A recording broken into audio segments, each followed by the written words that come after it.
Bueno, una pregunta que ya no tiene la misma respuesta. ¿Cuál es el país más poblado de la Tierra?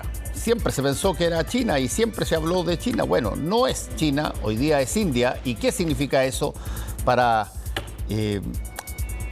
tanto la economía india como para el continente asiático, para todo el resto de los países que haya perdido su primacía China? Lo conversamos con Raúl Sor. ¿Cómo estás, Raúl?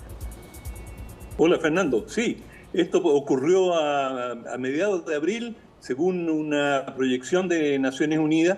Nadie sabe exactamente cuál es la cantidad exacta de habitantes de India especialmente, pero también en China existen dudas, pero a grandes rasgos es evidente que si no están empatados, ya India tiene un pequeño margen de población superior y todo indica que le da la tasa de natalidad en China y la tasa en India. India va a seguir creciendo en forma importante su población y eso la transforma, la hace atractiva desde un punto de vista de mercado. Es decir, para muchas empresas que se quieren instalar en India, bueno, esto es una gran reserva laboral y un tremendo mercado de consumidores.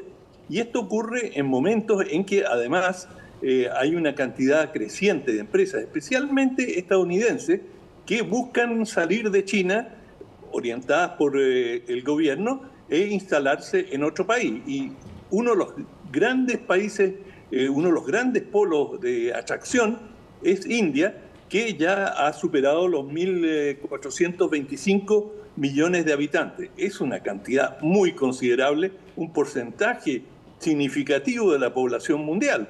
De manera que, desde un punto de vista cuantitativo, India está en una ventaja creciente. Sin embargo, de un punto de vista cualitativo, es decir, los niveles de educación, salud de la población, los estándares de vida, India es todavía un país bastante atrasado. Las estadísticas nos señalan que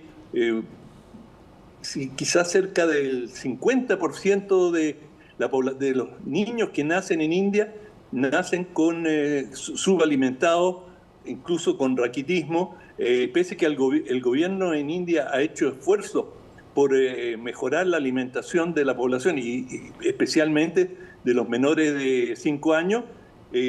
India tiene un problema muy serio de corrupción en que un porcentaje importante de los subsidios alimenticios que se están en depósitos especiales para ser entregados a la población más necesitada no llegan. Es decir, llega un porcentaje muy bajo y hay un nivel de robo, de sustracción de estos alimentos y de los fondos que han determinado que muchos de estos programas no han tenido el impacto que se esperaba. Pero pese a ello, India tiene, y especialmente algunas regiones, por ejemplo Bangalore, tiene un alto grado de desarrollo y contrasta con otras provincias que son significativamente más pobres. De manera que el desarrollo en India, uno dice India es un país, claro, pero hay polos de desarrollo y hay polos de pobreza y de marginación. De manera que frente a China, porque siempre se ha hecho la comparación en cuanto a la población, en cuanto a China todavía India está muy rezagada, pero pese a ello hay muchos analistas que vaticinan que India va a llegar a ser una superpotencia y hay quienes atribuyen en parte el éxito a Narendra Modi, que es el primer ministro, y que él habría generado un modelo de desarrollo que ha sido exitoso en ciertos aspectos.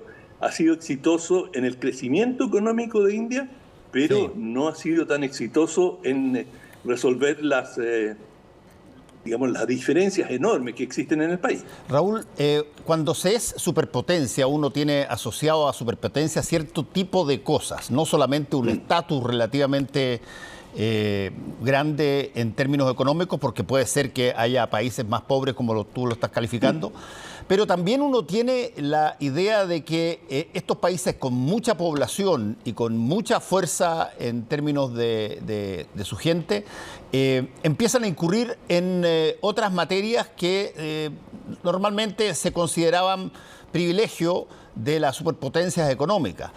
India ya, según se dice, tiene o ha hecho ensayos de armas nucleares. India es un país que eventualmente puede estar pensando ser parte de la carrera espacial.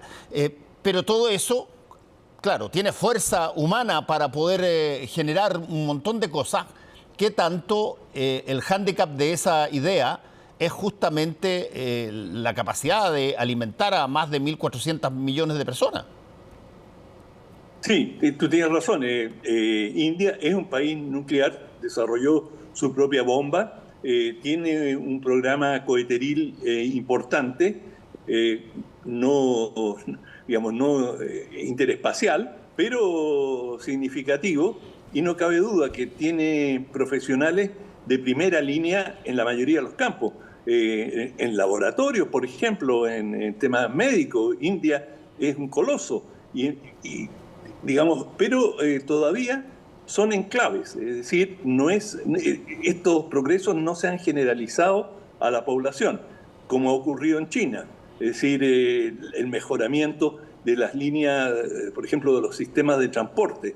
India es un país bastante primario en ese sentido, en cuanto a carreteras, es un país, incluso ferrocarriles, aunque los ferrocarriles son el medio principal de transporte, pese a ello son ferrocarriles, una red ferrocarrilera bastante antigua y lenta, no se compara, por ejemplo, con el enorme desarrollo de China. Por lo tanto, hay una diferencia muy grande, sí. Y hay que tener en cuenta que China, voluntariamente, o sea, por disposición de su gobierno, tuvo un programa de control de natalidad que le restó 400 millones de personas a India. Sí. Esto fue con la política que en 1980 lanzaron de un solo hijo. Bueno, cambió la pregunta del crucigrama, país más poblado de la Tierra. Ahora no es China, sino que es India. Así que para que lo sepan y no se equivoquen, si es que están concursando para alguna cosa de esas. Gracias, Raúl, que te vaya muy bien. Ok, chao. Chao.